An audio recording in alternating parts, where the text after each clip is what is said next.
This evening I have my two favorite felines in the greenhouse with me.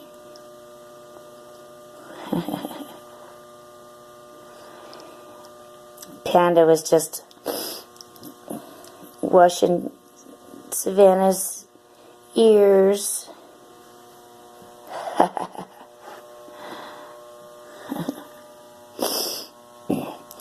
This is the first time she's been here, and she was quite frightened, especially when the fan came on. She climbed straight up the screen because I had the sliding glass door open. And it came off the tracks, and I thought I was going to lose her.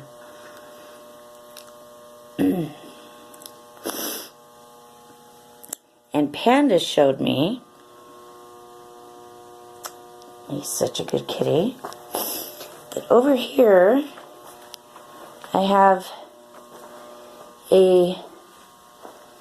some sort of a varmint has burrowed. Panda was digging in there, so he put something in front of it, but something has burrowed its way in,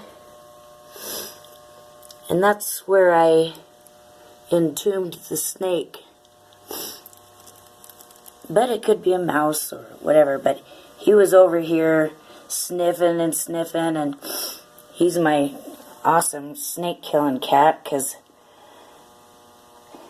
he's so dang smart. I think he knows that I can't stand snakes, and I'll find just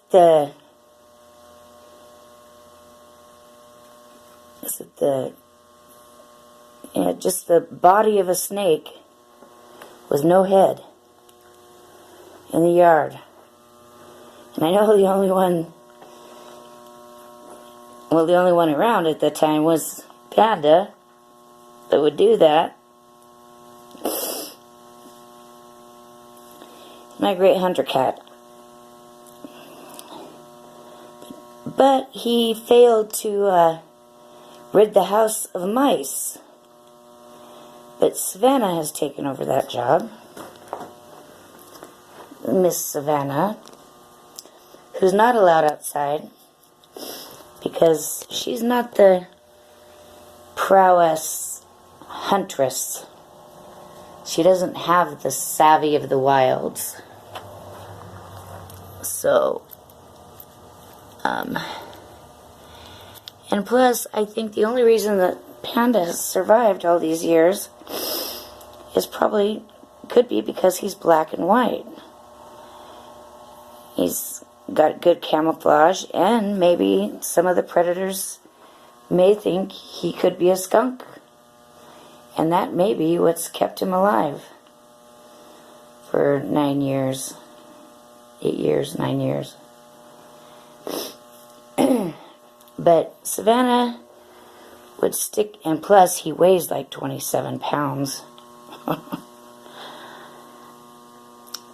What mostly picks off cats and around these parts is owls and I guess fox and coyotes. But owls would not be able to pick him up. And any one of those predators, Savannah at night would stick out like a beacon. Pick me, pick me. And she knows no better. So she's kept in the house. But Panda did rescue her when she got out the other night. He was crying and calling her name and calling her name.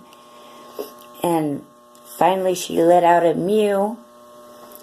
And Panda was like, "What is your guys' problem?" And he must have figured it out. That chair is gonna tip on you. You can't sit at the back of it. It folds, Panda. There. I got you secured. So he figured out that we wanted to looking for Savannah. He goes outside and he sits on a stump and he sits there and he listens and he listens. And then all of a sudden he was gone. And then we thought we heard Savannah up in the woods. And we got a flashlight. And Ron went around to the back of the house and went up on the hill through the woods calling her and flashing the flashlight around, and all of a sudden there was glowing eyes. And who would it be but Panda? And who was with her? Savannah. He went and found her, brought her back. He's an amazing cat. I regret ever having him neutered. What I regret more is getting rid of his mother. His grandmother I even had. But she sadly she was lost to, I believe, a coyote. And that was 2 weeks of crying because she was as smart as him. She was an extremely intelligent cat. Her name was Jada. That was Panda's grandmother. What I would do to be able to find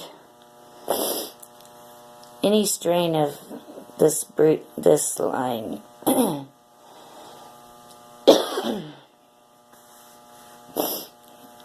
extraordinary kitty cats, from his grandmother to his mother. Yeah.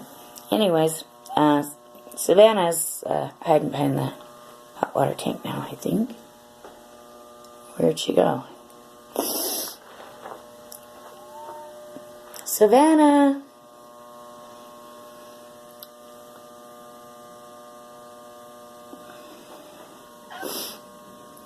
Alright. Well,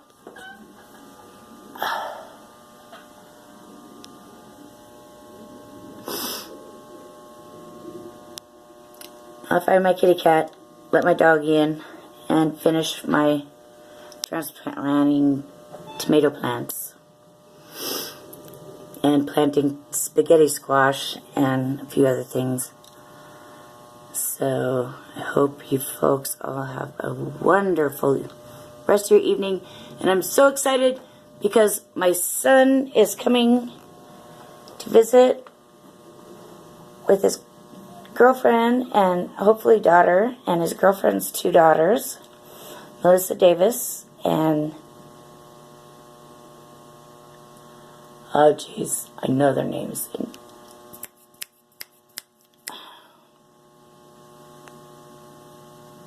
Weeds I just pulled. I can't think of it right at the moment, but Melissa is very sweet. I like her a lot. And I'm excited that they're coming. We're going to do rotisserie chicken and corn on the cob and work on the water feature and the fire pit and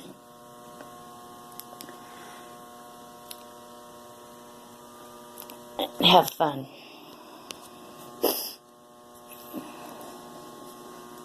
Huh, Panda? Yep. Over and out.